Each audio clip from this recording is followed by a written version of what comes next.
Hi guys. कुछ health issues की वजह से कुछ वीक्स तक मैं वीडियो अपलोड नहीं कर पाया, बट आज हम लोग एक इंटरेस्टिंग टॉपिक के बारे में डिस्कशन करने वाले हैं।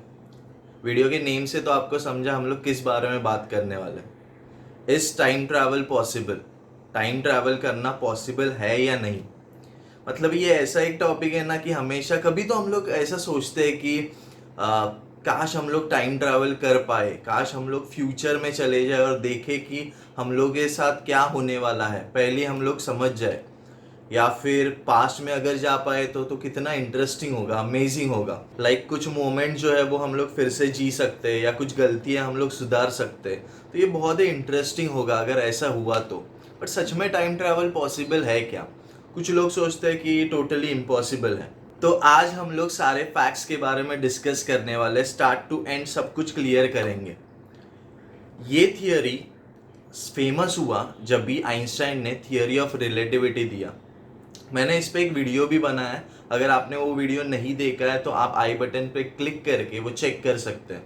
उस पे से आपको ये टॉपिक के बारे में क्लियर इन्फॉर्मेशन मिल जाएगा। तो अभी इस वीडियो में जस्ट मैं ऊपर से ये टॉपिक को एक्सप्लेन करता हूँ। थियरी ऑफ रिलेटिविटी है क्या जो आइंस्टाइन ने दिया था? इसका मतलब अर्थ पे जो ह्यूमन बींग्स हैं या जो ऑब्जेक्ट्स हैं, उनके लिए जो अलग अलग वेलोसिटी से ट्रैवल करते हैं, उनके लिए टाइम अलग वे में ट्रैवल करता है। सही सुना आपने। हर एक पर्सन जो अलग अलग स्पीड से ट्रैवल करता है, उनके लिए टाइम अलग से ट्रैवल करता है। जैसे कि मान लो आप 3 आवर्स तक एक पर्टिकुलर रोड पे चल रहे हो और कोई दूसरा पर्सन 3 आवर्स एक बुलेट ट्रेन में ट्रैवल कर रहा है जिसका वेलोसिटी बहुत है, स्पीड बहुत है। तो उसके लिए टाइम जो है वो आपके कंपैरिजन में स्लो चलेगा। अभी आप सोचो कि बुलेट ट्रेन से तो मैंने ट्रैवल किया है या फिर प्लेन से भी ट्रैवल किया, लेकिन मैंने तो ये ऐसा कभी नोटिस नहीं किया कि टाइम अलग ट्रैवल कर रहा है या फिर स्लो चल रहा है करके। तो कितना स्लो चल रहा है उस पर भी हम लोग को कॉन्सेंट्रेट करना चाहिए।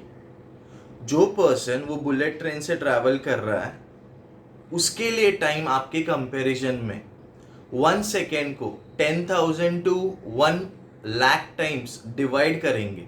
10,000 टू 1 लाख टाइम्स डिवाइड करेंगे 1 सेकेंड को, उतना स्लो चलेगा। अभी इतना स्लो टाइम जो है या फिर इतना कम टाइम जो है वो हम लोग परसीव तो नहीं कर सकते, फील तो नहीं कर सकते, इसीलिए ये टाइम अननोटिस रह जाता है। तो फिर क्या अगर हम लोग लाइट के स्पीड से अगर ट्रैवल करें या फिर लाइट के 99% स्पीड से अगर ट्रैवल करें? सिंपल बात आपको बता दूं, मान लो आप एक स्पेसशिप में हो, वो स्पेसशिप लाइट के 95 टू 99% स्पीड से ट्रैवल कर रहा है और वो स्पेसशिप में बैठ के आप कहीं अर्थ से बहुत दूर चले गए और 20 ईयर्स बाद रिटर्न अर्थ पे आ गए। तो 20 ईयर्स बाद जब आप अर्थ पे रिटर्न आओगे तो अर्थ पे ऑलमोस्ट 100 ईयर्स स्पेंड हुए रहेंगे। 100 ईयर्स। इसका मतलब क्या होता है? आपने 20 ईयर्स के टाइम में ही 100 ईयर्स में जो होने वाला है वो देख लिया। इसका मतलब आप फ्यूचर में एंटर कर चुके हैं, जो आप रियल लाइफ में नहीं एंटर कर पाते। इससे दो चीजें तो क्लियर होती है। फर्स्ट तो ये चीज है कि आपने जब भी 20 ईयर्स का जर्नी स्पेंड किया तो और अर्थ पे जब ये 100 ईयर्स स्पेंड हुए तो आपको ये फील नहीं हुआ कि अर्थ पे 100 ईयर्स स्पेंड हो चुके हैं। आपके लिए वो नॉर्मल 20 ईयर्स ही थे।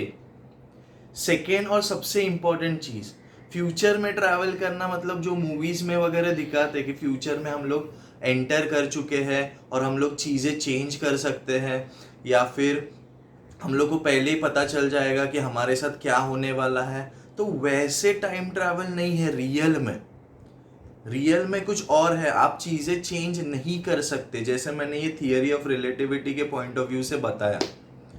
तो ये तो फ्यूचर की बात हुई। क्या ऐसे ही पास्ट में ट्रैवल करना पॉसिबल है क्या? तो एक सिंपल सी बात है, मैंने अपने एक वीडियो में भी बताया था। मान लो एक पर्सन ने पास्ट में ट्रैवल किया और वो पर्सन ने अपने ग्रैंडफादर को ही मार दिया। तो अगर ग्रैंडफादर ही नहीं है तो उसके फादर नहीं रहेंगे और वो भी नहीं रहेगा।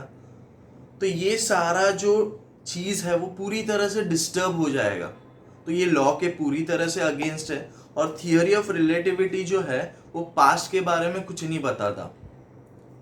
तो फिर क्या जब भी लोग बोलते हैं कि टाइम मशीन बनाना पॉसिबल है क्या, अगर पॉसिबल है तो किस तरह से बनाया जाए, तो सबसे पहले क्लियर कट यहाँ पे बोल देता हूँ मैं कि टाइम ट्रैवल का जो मशीन बनाना है उसके लिए टेक्नोलॉजी हाईली एडवांस तो चाहिए ही।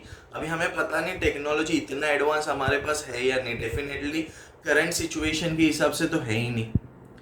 और दूसरी एक बात जो है जो बहुत इम्पोर्टेंट है कि टाइम मशीन बनाने के लिए जो एनर्जी चाहिए, अभी कितना एनर्जी चाहिए, तो आइंस्टाइन का एक इक्वेशन है E=mc², जहाँ पे m मतलब मास है और c मतलब लाइट का स्पीड है। तो जितना ज़्यादा लाइट के स्पीड के क्लोज जाएंगे हम लोग उतना एनर्जी चाहिए।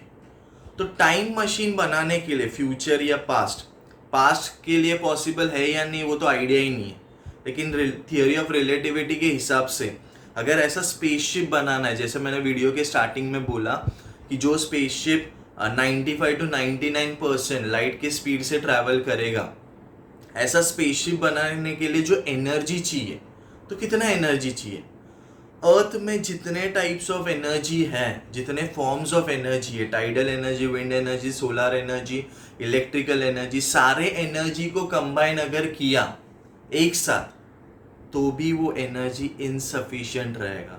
हमारे सोलर सिस्टम में, हमारे गैलेक्सी में जितने प्लैनेट स्टार्स जितने भी हैं, उनका सारा एनर्जी अगर हम लोग ने एक साथ लिया, वो पॉसिबल तो नहीं है कि सारा एनर्जी एक साथ लेना, लेकिन लिया फिर भी माइट भी वो इनसफिशिएंट रहेगा। इतना एनर्जी चाहिए टाइम मशीन या फिर ऐसा स्पेसक्राफ्ट बनाने के लिए जो लाइट के 99% स्पीड से चलेगा। तो करंट सिचुएशन के हिसाब से टाइम मशीन, टाइम ट्रैवल करना डेफिनेटली इम्पॉसिबल है। तो यहाँ पे सारी चीज़ें क्लियर हो जाती हैं। But universe full of secrets है, वी नेवर नो कि क्या हो सकता है। माइट भी आने वाले समय में कुछ और चीज़ें पॉसिबल हो सकती है, कुछ और थियरीज सामने भी आ सकती है। आई होप आपको ये वीडियो पसंद आया हो। वीडियो को शेयर कीजिए, चैनल को अगर सब्सक्राइब नहीं किया तो सब्सक्राइब करके सपोर्ट कीजिए। मिलते हैं नेक्स्ट वीडियो में, टिल देन टेक केयर।